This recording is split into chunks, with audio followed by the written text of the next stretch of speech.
What's going on, everyone? Talon here, and welcome to another account progression video. Alright, so it's time to get another tier 2 character, and we're going to be getting Kraven to tier 2. So I've been wanting to tier 2 him for a while now, just because I do like using him. I use him mainly in Shadowland right now, and he does very well for a lot of the villain stages, or just against the blast stages in general, because he has a lot of iframes, so he's good to use against like the Songbird stage, or I always forget who else is in that stage, but Songbird's the one that's most annoying. So anyway, yeah, so that's why we're going to be ranking him up today, so let's go ahead and take a look at him before we do that. So for the skills here, he doesn't have any that you really need to level up, at least I don't think so.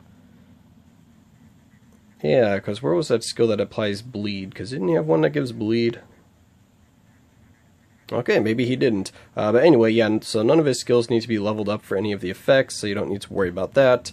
For the ISO 8 set, we have Hawkeye. I pretty much just kept the first damage set that I rolled, but he doesn't necessarily need Hawkeye because I do believe he has, skill cooldown on his third gear here, so you can go with Power the Angry Hulk or Overdrive and you should be okay. For his custom gear, we have a defensive one, which is kind of surprising for me. I know, I usually always have my characters built offensively, but we do have a immune to guard break, 4 seconds invincibility, and then immunity to stun. So there's a really nice obelisk, and he works really well in Alliance Conquest, and then also just having the extra survivability is nice in Shadowland, especially since he does decent damage even without a damage proc, so he doesn't necessarily need it, but he will need a damage proc if you want to do kind of some of the later stages in Shadowland. But anyway, that's the obelisk that I went with on him. So yeah, let's go ahead and get him to tier 2 so we can get into some gameplay here. And I am going to be tier 2ing him naturally just because I am saving these last 3 tickets for either paywall characters or just semi-farmable characters, those kind of things. Yeah, that are, you know, more valuable for those kind of characters. So yeah, let's go ahead and tier 2 him. Boom, there we go. Alright, so Kraven the Hunter, tier 2, Spirit of the Hunt. So let's see what we get from that. So Spirit of the Hunt is going to give us ignore target's dodge by 20%. It's going to give us some guaranteed crit rate by 25%. Then it's going to increase our skill damage by 30%, bonus damage by 15%. So pretty much all offensive here on his tier 2 passive, which is nice because since I have him built defensively, then having this extra offensive boost is really going to help in Shadowland and Conquest, just making so he can clear it a little bit quicker, so that is nice. Of course, if you have a damage proc on him, then you should see an even bigger increase in his damage. So we have the Final Hunt. Alright, so now that we have him freshly tier 2'd, let's go on the hunt and get into some gameplay. Alright, so here we are at Shadowland. We have floor 9 is a wave mode for villains, so I thought, why not take Kraven in here? Because we do have 2 blast types, so he does have advantage against both of them, but then we have Hela, which will take a little longer to get down, but we are going to be giving him a leadership to do this, so we're giving him Gorgon's 45% physical attack leadership. Because I don't have a damage proc on him, and he's a little more offensively built, at least for me right now, I definitely think that we are going to need this damage.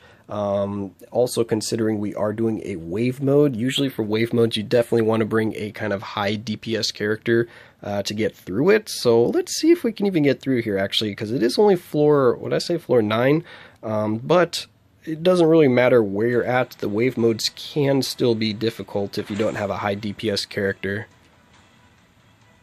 Alright, well, let's see how he does. Alright, stop running away from me, Caecilius.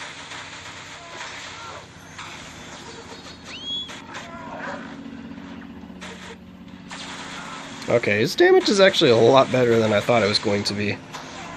Maybe it is because we're only on floor 9, but he was hitting Caecilius a lot harder than I anticipated, so that's actually pretty nice, though. Alright, Hela. Yep, we'll get you snared up. Oh, we missed her with this attack. Alright, where are you, Hela? There she is.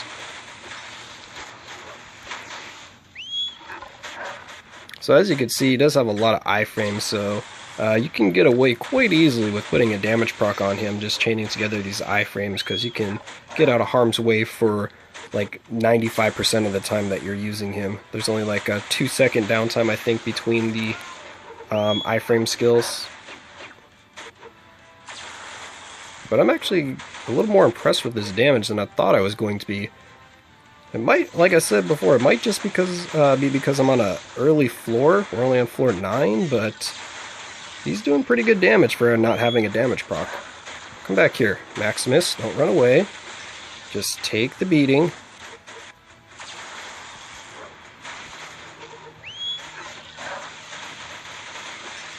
And there we go. Wow. That's quite quick to take down all of the kind of bosses or the main characters of this wave mode. Alright, well, awesome. I'm more impressed with Kraven than I thought I was going to be. If I put a damage proc on him, he might actually be a lot more of a beast.